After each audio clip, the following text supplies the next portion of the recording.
No one could make the rich man's autistic son sleep, until the new nanny shocked everyone. Michael Richardson was at the brink of exhaustion when the 23rd caregiver stormed out of his Bel Air mansion at 2 in the morning, leaving his 12-year-old son Ethan screaming uncontrollably in his specially adapted room.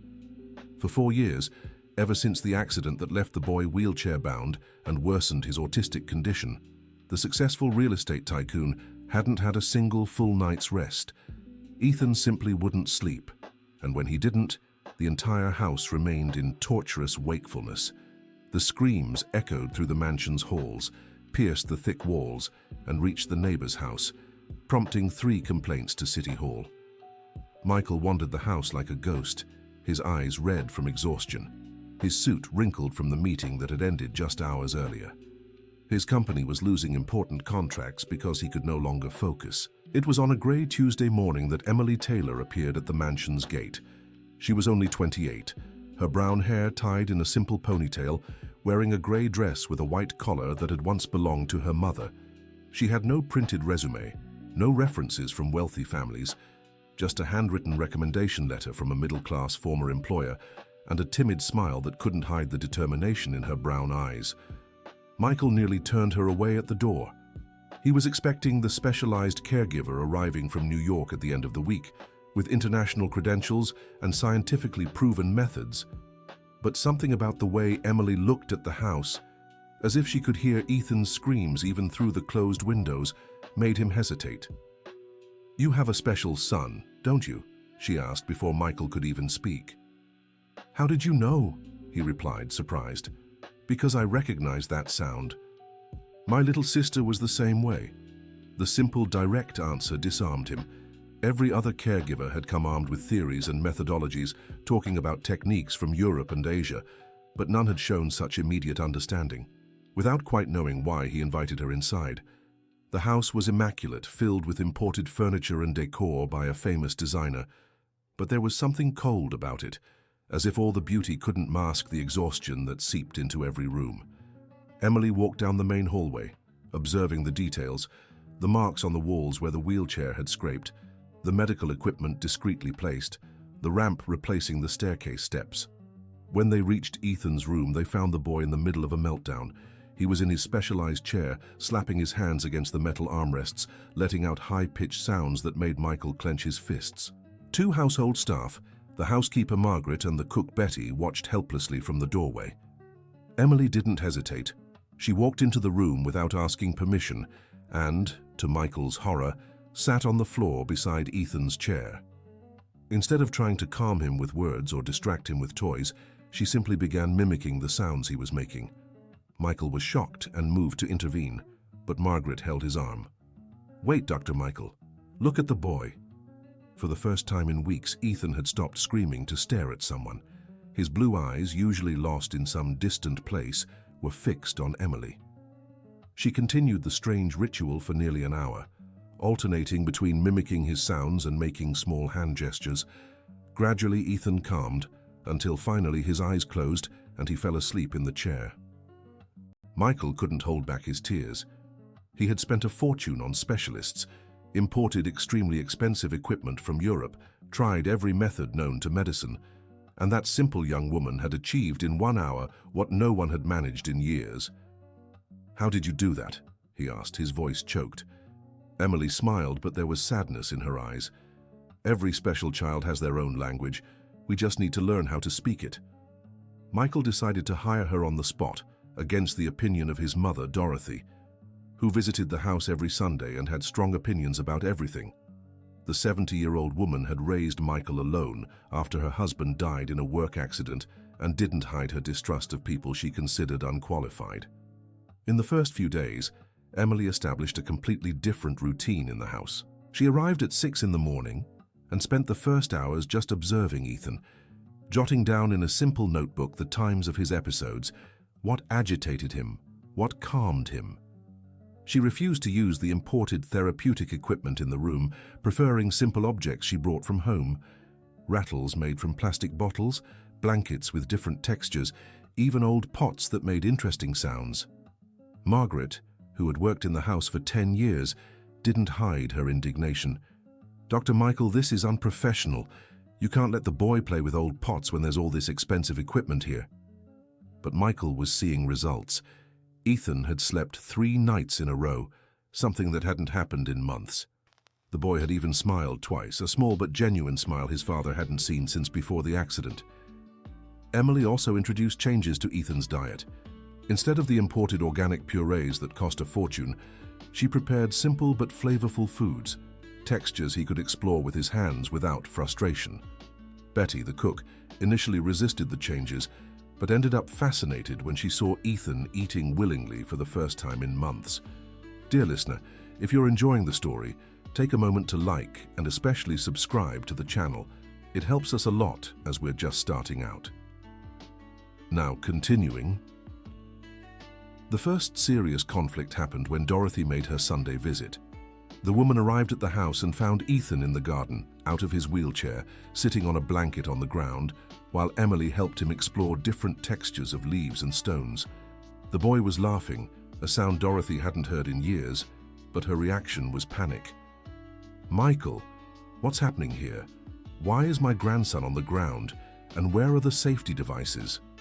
The argument that followed was intense. Dorothy demanded explanations for Emily's primitive methods, questioned her lack of credentials, and threatened to call the medical board. Michael, for the first time in years, confronted his mother. "Did you see Ethan laughing, Mum? When was the last time you saw that?" "That doesn't matter, Michael. The boy needs proper medical care, not playing on the ground like what, Mum? Like a normal child." The words silenced Dorothy, but they also created a crack in the family that only grew in the following days. The woman began making surprise visits during the week, always finding something to criticize in Emily's methods. She questioned why Ethan wasn't using the electronic communication device, why he wasn't doing traditional physical therapy exercises, why he spent so much time on the ground instead of in his chair. Emily endured the criticism in silence, but Michael noticed she grew tense whenever Dorothy appeared. One afternoon, he found the young woman crying in the bathroom after a particularly difficult visit from her mother-in-law. "She's right about some things," Emily said, drying her eyes. "I really don't have a degree. I learned all this by taking care of my sister." "Tell me about your sister," Michael asked, sitting beside her in the hallway. Emily took a deep breath before beginning. "Sarah was born with cerebral palsy. My parents couldn't afford expensive treatments, so I learned to care for her on my own. She passed away at 15. The revelation explained much about Emily's natural intuition, but it also stirred a new fear in Michael. What if her methods weren't appropriate? What if he was putting Ethan at risk for the sake of a few moments of happiness? His doubts grew when Dorothy brought in a renowned neurologist to evaluate Ethan. Dr. Robert Harrison, a stern man in his 50s who treated New York's elite, examined the boy for 2 hours before delivering his verdict in the living room in front of the whole family. "Mr. Richardson, I'll be direct. The methods being used with your son have no scientific basis. Leaving a child with special needs on the floor without proper support equipment could cause permanent harm. I recommend admission to a specialized care center." Michael felt his world collapse. He looked at Emily, pale beside the armchair, then at Ethan, who was sleeping peacefully in his chair for the first time during a medical visit. The contrast was striking. Every other doctor had needed to sedate the boy to examine him. "What about the fact that he's sleeping better?" Michael asked. "It could just be a temporary phase. Autistic children go through cycles. We can't base medical decisions on subjective impressions." Dorothy nodded in agreement, but something in the doctor's tone unsettled Michael. It was too clinical, too detached. The man had examined Ethan as if he were a case study, not a child. That night, Michael stayed awake, watching Ethan sleep. The boy was calm, breathing evenly, without the restless movements that usually disturbed his rest. Over the past few weeks, he had shown small but steady progress, holding objects longer, making more frequent eye contact, even attempting to pronounce a few syllables. Michael made his decision the next morning when he found Emily packing her bags in the maid's room. "You're leaving?" he asked. "I think it's best, Dr. Richardson. I don't want to cause trouble between you and your family." "What about Ethan?" Emily stopped folding clothes and looked out the window. where she could see the garden where she had spent so many afternoons with the boy. "Ethan will be fine. He's stronger than anyone thinks." "No, he won't. He needs you.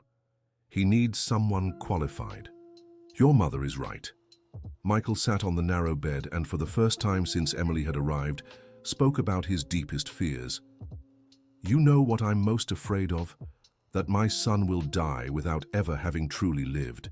That he'll spend his whole life as a patient, not as a child. You were the first person who treated him like Ethan, not just a collection of symptoms." Emily sat beside him, and Michael continued. "The accident that left him like this, it was my fault. I was driving, talking on the phone about a business deal. I didn't see the truck coming. Ethan was 8, a normal child, running, playing, talking. After the accident, besides the physical damage, his autism got much worse. The doctors said it was the trauma. You can't blame yourself forever." "Yes, I can, and I will. But I can try to give him the best life possible with the circumstances we have. And from what I've seen, that life includes you." Emily looked down at her hands, clearly torn between her self-doubt and the genuine affection she'd developed for Ethan. "Your mother will never accept me." "Then we'll just have to convince her." The plan Michael had devised was risky. He invited Dorothy to spend an entire week at the house, closely observing Emily's work. The condition was that she wouldn't interfere, only observe. If by the end of the week she still believed the methods were inadequate, he would respect her decision. Dorothy accepted the challenge, arriving on Monday with a list of observations she intended to make. She even brought a camera to document what she considered irregularities in Ethan's treatment. The first day was tense. Dorothy followed Emily like a shadow, jotting everything down in a notebook. She questioned every activity, challenged every decision, even timed how long Ethan spent outside his chair. Emily, visibly nervous, tried to explain her methods while caring for Ethan. "Why do you let him sit on the floor?" Dorothy asked, when Emily helped Ethan settle onto a blanket to explore different textures. "Because on the floor, he has more freedom to move. In the chair, he's limited to arm movements.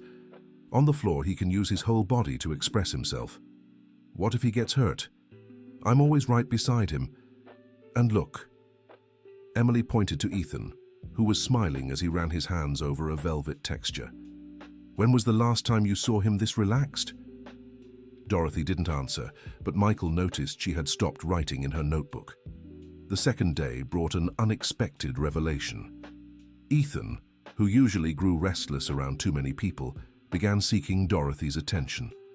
During a session with sounds and textures, he picked up a rattle and offered it to his grandmother. Dorothy, surprised, took the toy, and Ethan smiled. "He's trying to include you in the play," Emily explained gently. "Ethan notices when someone's watching. He wants you to join in. But I don't know how to play like this." "No one's born knowing. I had to learn too." Dorothy, always so sure of her opinions, found herself in unfamiliar territory. She tried mimicking Emily's movements, feeling awkward and out of place, but Ethan seemed to enjoy the extra attention, vocalizing more and making more eye contact. Dear listener, if you're enjoying the story, don't forget to like and especially subscribe to the channel. It really helps us newcomers. Now, back to the story.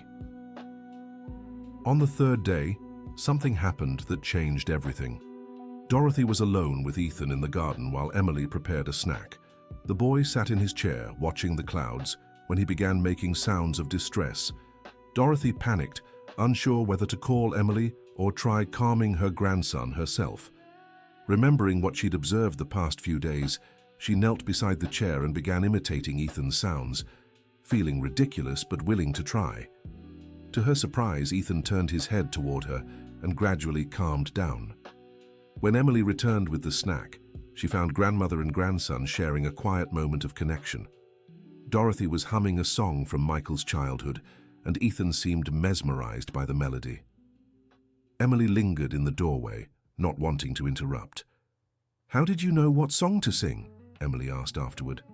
"I used to sing this to Michael when he was little and sick. I thought maybe—" Dorothy paused, her words catching in her throat. "Maybe Ethan would like it too." He did. "Look how relaxed he is.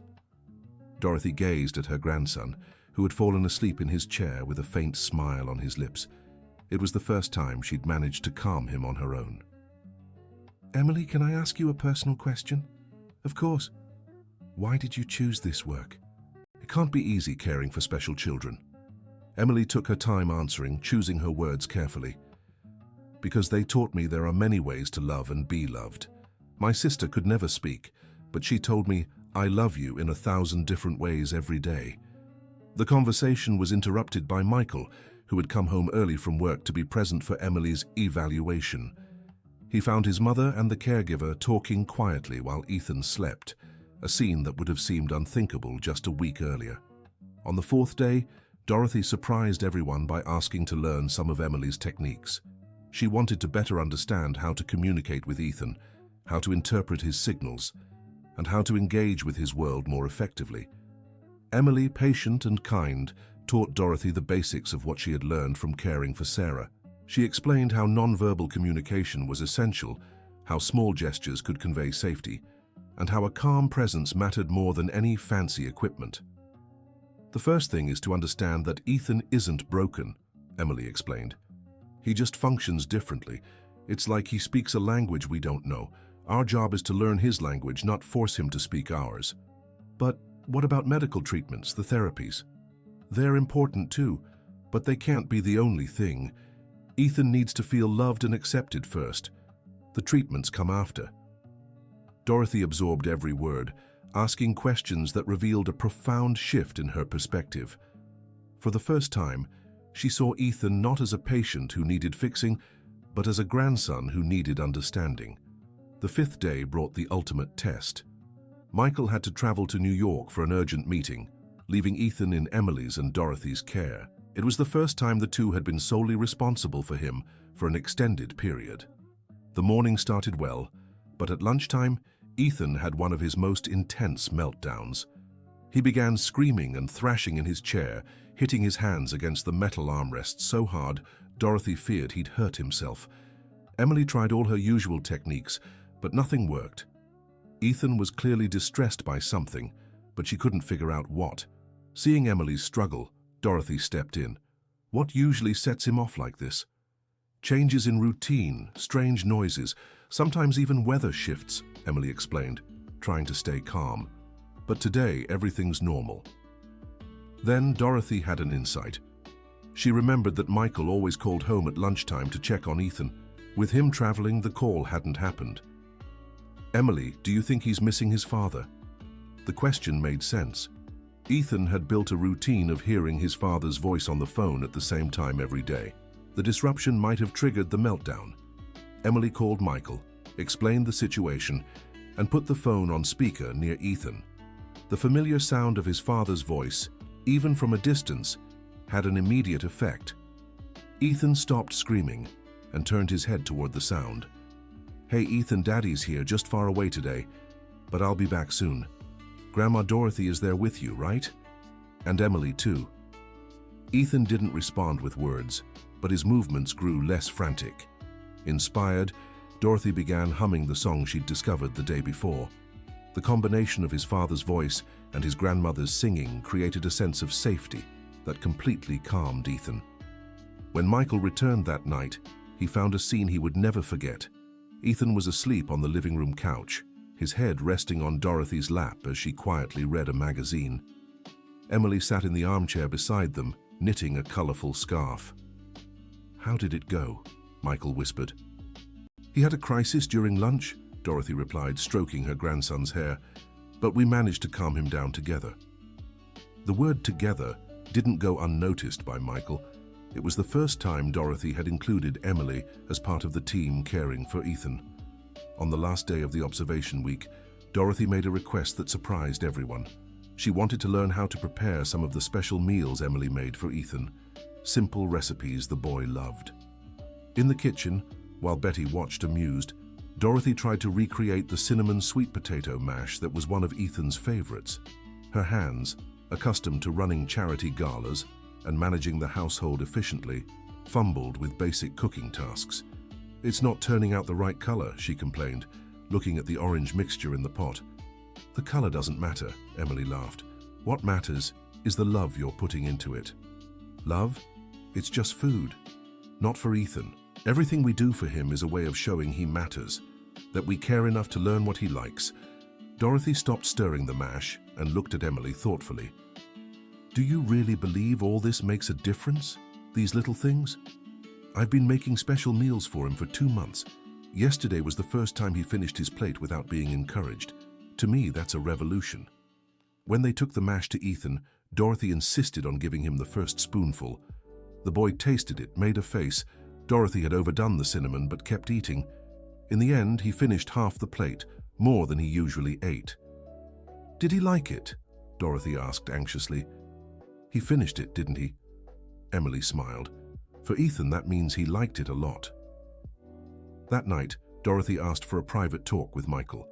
They sat in the study, where so many discussions about Ethan's future had taken place over the years. I was wrong about Emily, she began, the words coming out with difficulty.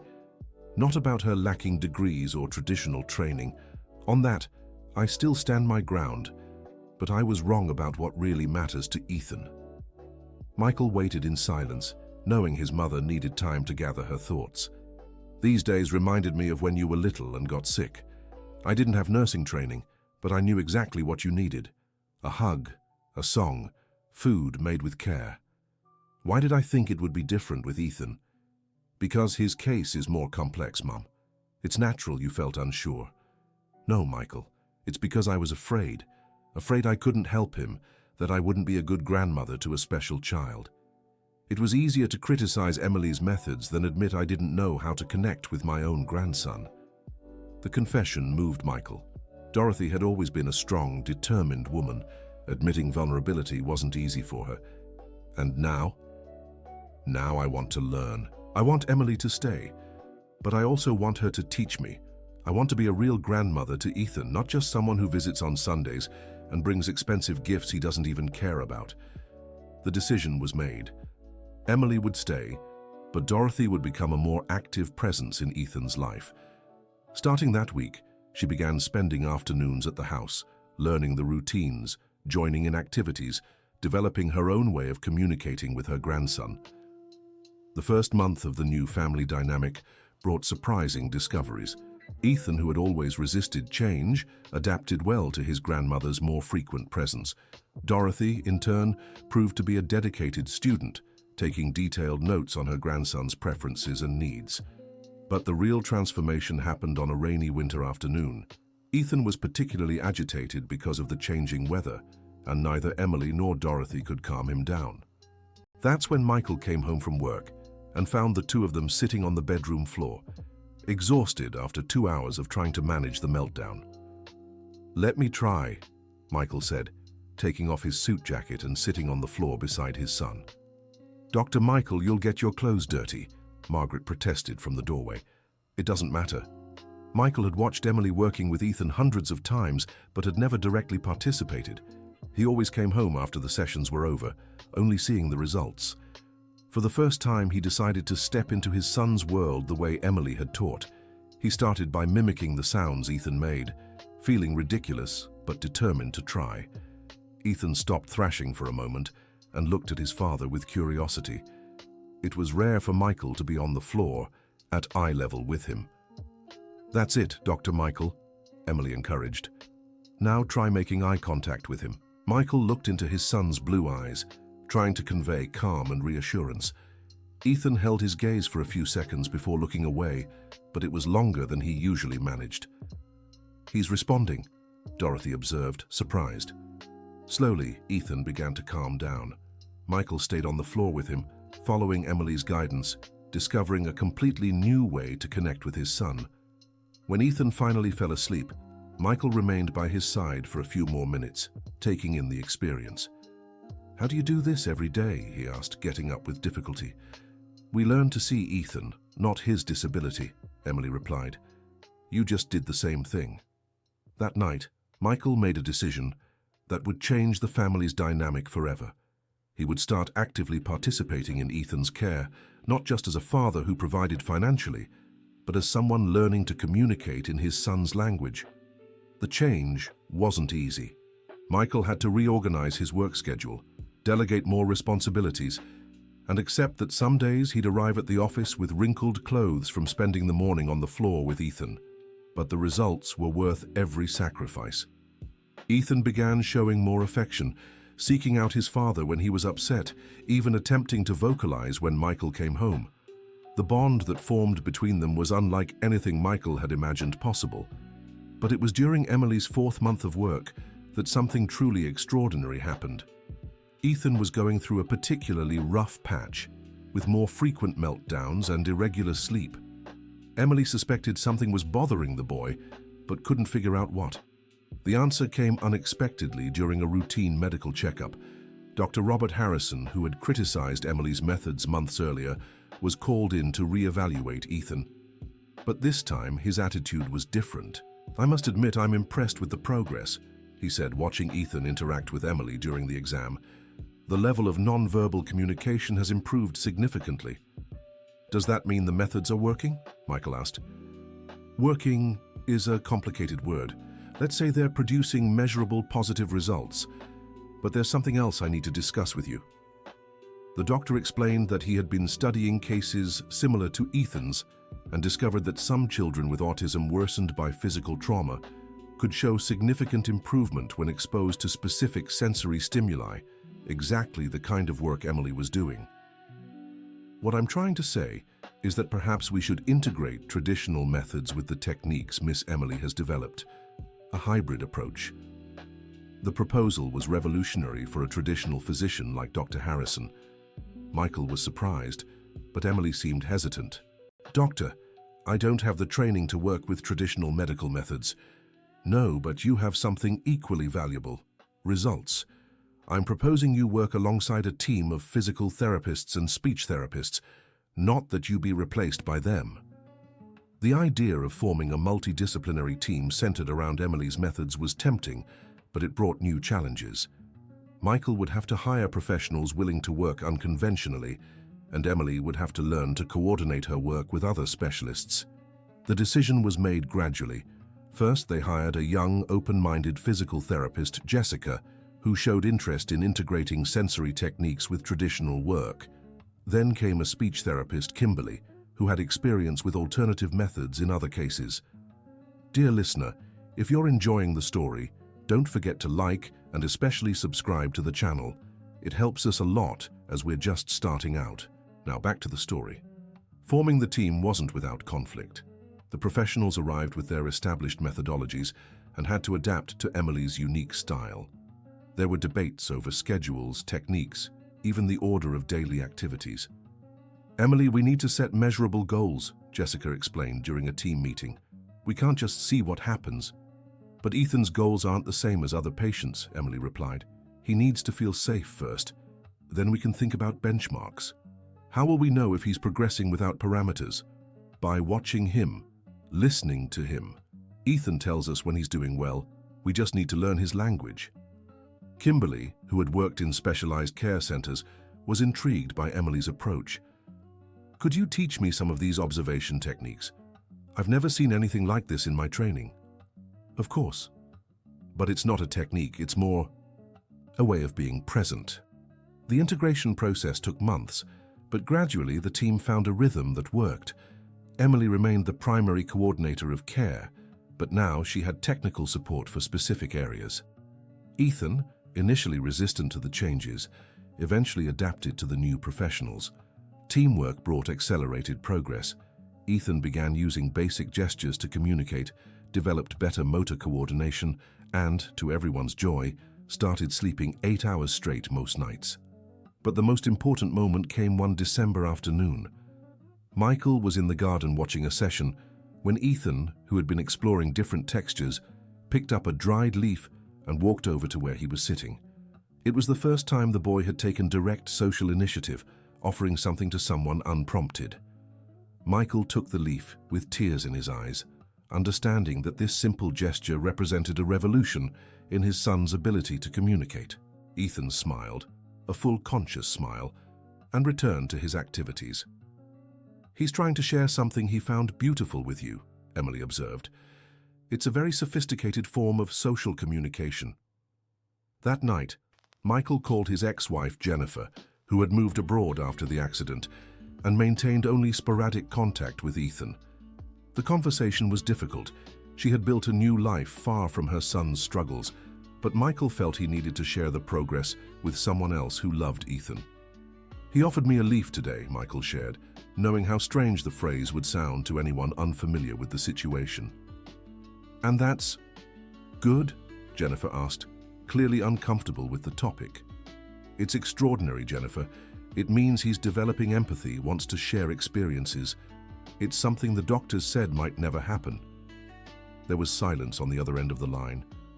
"I'm happy for you, Michael, truly, but you know I can't, I can't handle this.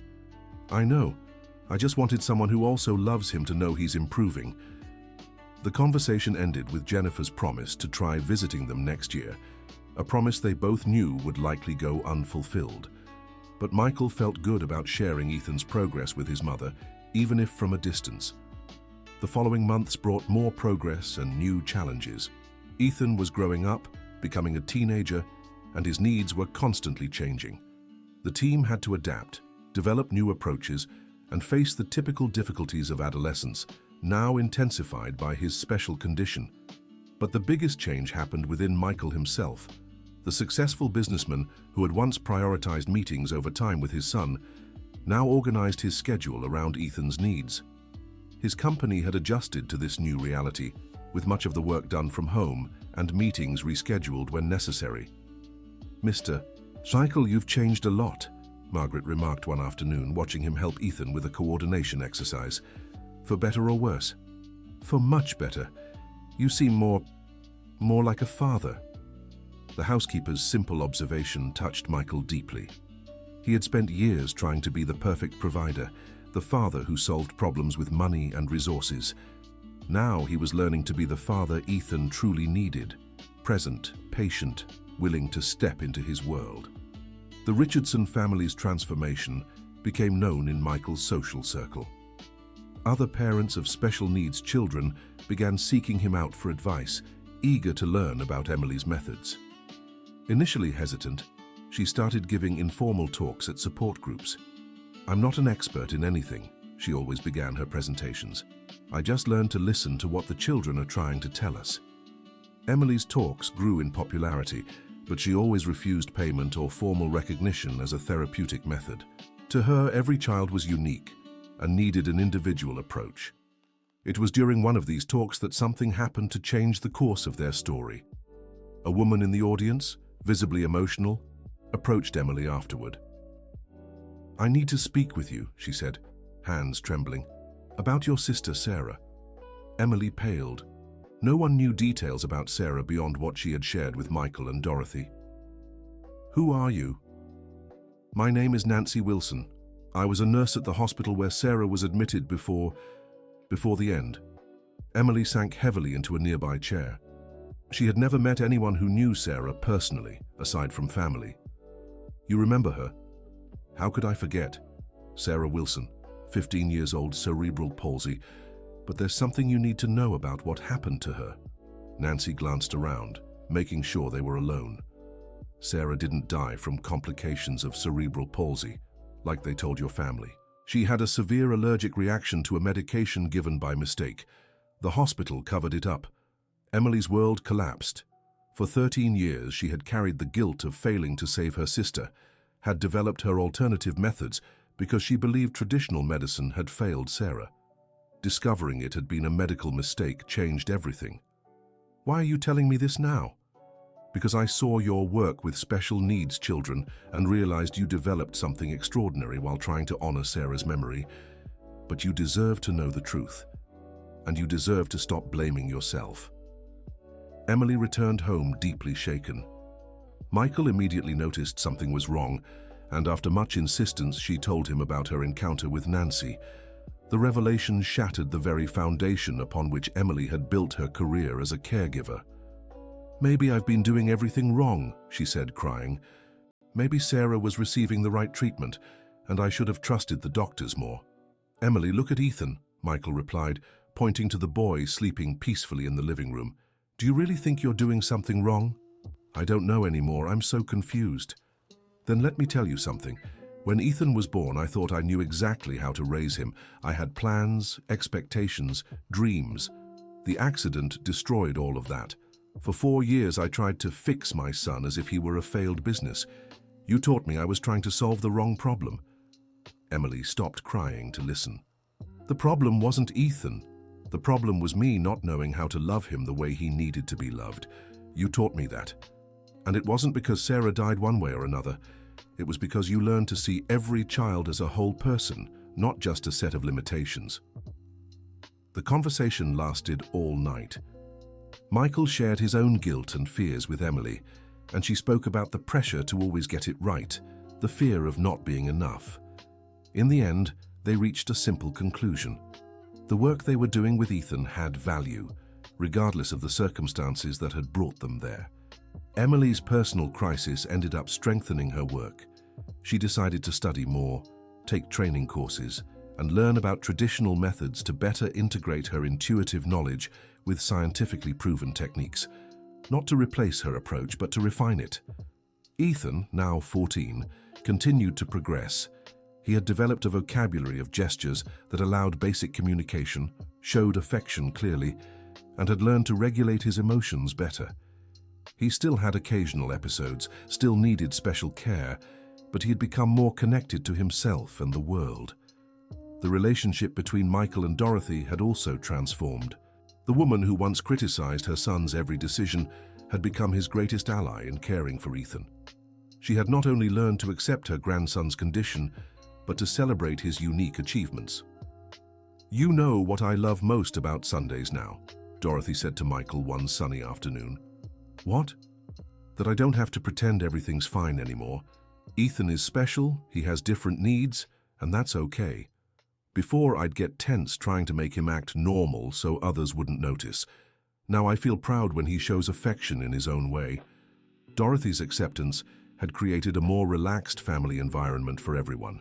Ethan felt less pressure, Michael felt supported in his decisions, and Emily found an unexpected ally in her unconventional techniques. The 5th year of Emily's work with the Richardson family brought the biggest surprise of all. During a sensory activity session, Ethan picked up an adapted tablet and typed his first complete sentence: "Emily good. Papa good. Grandma good." It was a simple phrase, but it represented years of work, not just developing the technical ability to use the device, but the willingness to communicate, the recognition of important people in his life, the ability to express gratitude. Michael cried when he read the message. Emily was speechless. Dorothy took the tablet and showed the sentence to all the household staff, as if Ethan had written a bestseller. But the greatest emotion came when Ethan typed a second message: "I want hug." It was the first time he had directly asked for physical contact. Michael knelt beside the wheelchair and Ethan hugged him, a long, tight embrace that conveyed years of love he hadn't been able to express before. "I love you, Ethan," Michael said, his voice choked. Ethan pulled back, looked into his father's eyes and typed on the tablet: "Me too." 2 words worth years of therapy, representing a connection finally established between father and son, proving that the investment in understanding and patience had been worth every difficult moment. That night, Michael wrote a letter and kept it in his desk drawer to read in hard times. "Today, my son told me he loves me for the first time. It took 14 years, 4 of which I thought it would never be possible. I learned that love doesn't need words to exist, but when words finally come, they have an incredible transformative power. Ethan taught me that real communication goes far beyond speech. Emily taught me that every child has their own language. My mother taught me that it's never too late to change our perspective. I learned that being a father isn't about having all the answers. It's about being willing to learn alongside your child." The following years solidified the transformations in the Richardson family. Ethan continued developing his communication skills, eventually forming complex sentences on the tablet and even attempting to vocalize some words. He never became a typical child, but he became fully himself, a unique person with his own ways of seeing and interacting with the world. Emily established herself as a leading figure in specialized care, but always maintained her personal and compassionate approach. She continued working primarily with Ethan, but began advising other families and training professionals interested in alternative methods. Michael transformed part of his company into a foundation that provided support for families of special needs children, combining financial resources with practical guidance. He never became a public activist, but quietly helped hundreds of families find the right resources and professionals. Dorothy became the grandmother she had always wanted to be, but never knew how. She began organizing gatherings for families of special needs children, where she shared her personal transformation story and encouraged other grandparents to take an active role in caregiving. The Richardson family's story spread informally through the community, not as a medical success case, but as an example of how love, patience, and a willingness to learn could transform seemingly impossible situations. Ethan, now a 16-year-old young man, had become the center of a network of affection that included not just family, but professionals, family friends, and even neighbors who had learned to interact with him naturally. His condition hadn't been cured, but he had found his place in the world, and the world had learned to make space for him. The last great transformation came when Ethan expressed, through the tablet, his desire to help other children like him. Michael and Emily organized regular visits for Ethan to specialized care centers, where his presence had a calming effect on other children and offered hope to parents just beginning their own journeys. "How did you know it would work?" Michael asked Emily one afternoon, as they watched Ethan interact with a 5-year-old struggling to adapt at a clinic. "I didn't," she answered honestly. "I just believed every child deserves to be seen as a whole person." Ethan proved me right. The conversation was interrupted by Ethan, who had managed to calm the little child and was now typing something on his tablet. He showed the screen to Emily and Michael. "I like to help." 3 simple words that summed up the extraordinary journey of a boy who had gone from a child in constant crisis to a young man capable of offering comfort to others. The transformation wasn't just his, but that of an entire family that had learned to redefine what success, progress, and happiness truly mean. As they watched Ethan patiently work with the little child, Michael and Emily knew they had built something far greater than a story of individual recovery. They had created a model of how families can adapt, grow, and thrive, even in the face of the most challenging circumstances. The journey had begun with a desperate father, an inexperienced nanny, and a child who seemed lost in his own world. It had transformed into a network of love, understanding, and possibilities that would continue to impact lives for years to come. And at the center of it all, Ethan remained exactly who he had always been, a special child who simply needed to be seen, understood, and loved for who he truly was, not for who others thought he should be. End of story. Now tell us what you thought of this story and where you're watching from. If you have something to share with us, leave your sincere words in the comments. Do you believe Emily made the right decisions? We'd love to read your opinion. Thank you so much for joining us. Don't forget to like and subscribe to the channel so you don't miss other heartwarming stories.